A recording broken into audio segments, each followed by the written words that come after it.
call it as a sin tax. That would now be imposed on tobacco products, and also when we speak of aerated drinks. Motorcycles as well, which are above 350 cc, will also come under this structure, including when it comes to petrol cars that has over 1200 cc, and diesel cars above 1500 cc will also now attract a 40% GST tax. Other super luxury items like personal aircraft, choppers, that will also attract a SEPA 40% tax that will also include yachts. So what is now happening if you are planning to buy or purchase a car this festive season, and how do these new GST rates will now affect you? Especially in the meantime, what you need to know when we speak of the other rates, especially when it comes to purchasing of a car, this is an example that we are given. Electric vehicles, that will amount 5% GST, there has been no change. When we speak of petrol, petrol hybrid, LPG, CNG, earlier which attracted 28% GST, now from the 22nd of September will go down to 18%. There is a 10% difference.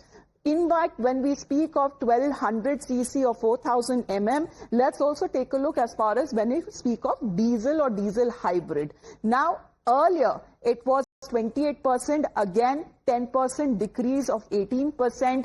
Big cars, when we speak of GST, 40% over 4000 mm.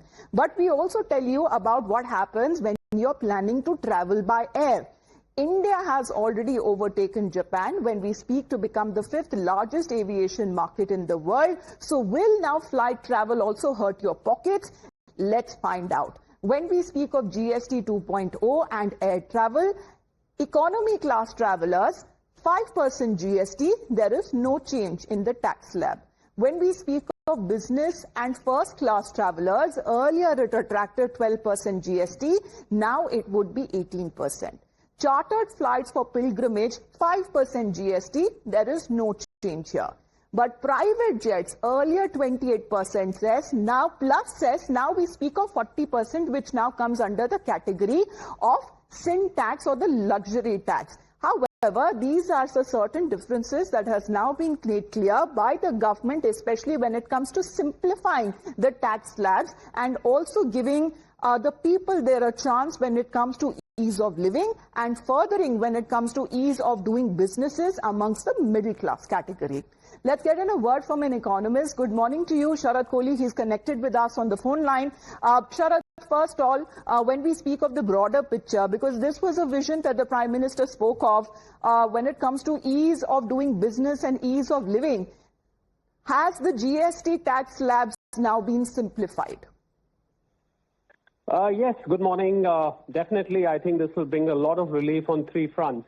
One, it will bring relief to the consumers because their home budgets, whatever they purchase, practically everything that they purchase, whether it is white goods, lasting goods or consumables, everything is going to be cheaper now starting 22nd of September, which is the beginning of Navratra. The second rung of benefit will go to the businesses. There are about 1.5 crore registered dealers in this country. They are going to benefit. There's going to be ease of compliance. As you know, refunds have been made easy.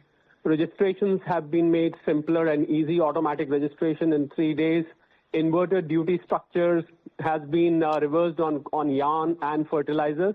And the third rung of benefit will come to the government as well. Well, there was a lot of apprehension being expressed earlier that the tax collections may go down and there will be revenue loss and so on and so forth. But that's not going to happen because every time you cut the tax rates, there is a very popular economist in America called Arthur Laffer. The theory says that every time you cut down the rates, the tax collections go up because yes, more people pay. There's going to be buoyancy. There's going to be more buying from the consumers. So that will offset the shortfall of revenue.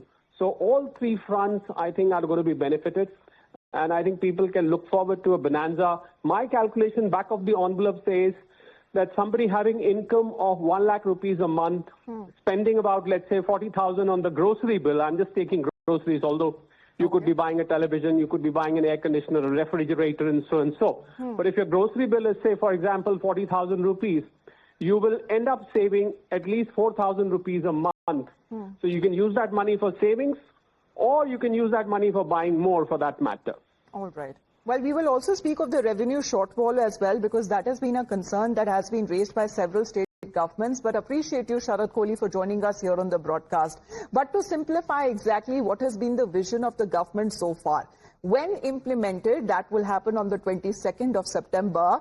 Now, the new tax slabs could bring in long-term gains for both insurers and also for consumers, despite short-term margin pressures. There is likely to be improved affordability that will further encourage more households to purchase health cover and supporting broader financial inclusion goals. Let's get you a breakdown.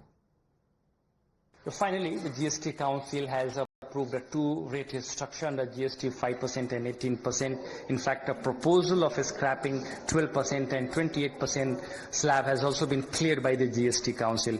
A separate slab of 40% will be created for thin goods and high-end luxury items. In fact, all states have supported the centre's proposal, and there have been significant reduction in GST on various items such as hair oil, toilet soap, toothpaste, shampoo have been brought under 5% slab.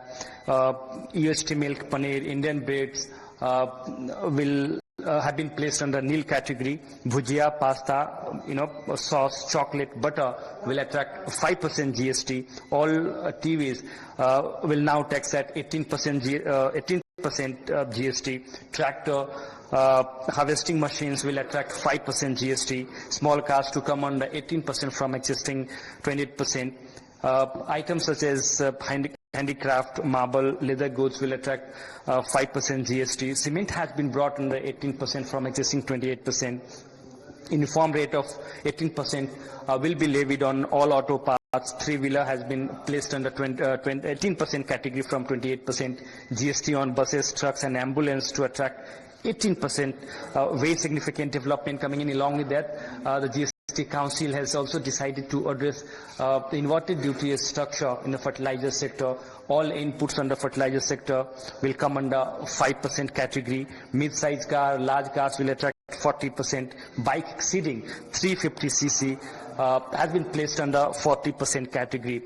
Positive development for the insurance sector as well, consumers as well, as the GST Council has decided to exempt GST on life insurance and health insurance premiums for individuals. A very significant development coming in. All changes will come into effect from 22nd September, except paan, masala, jarda, gutka, cigarette, tobacco.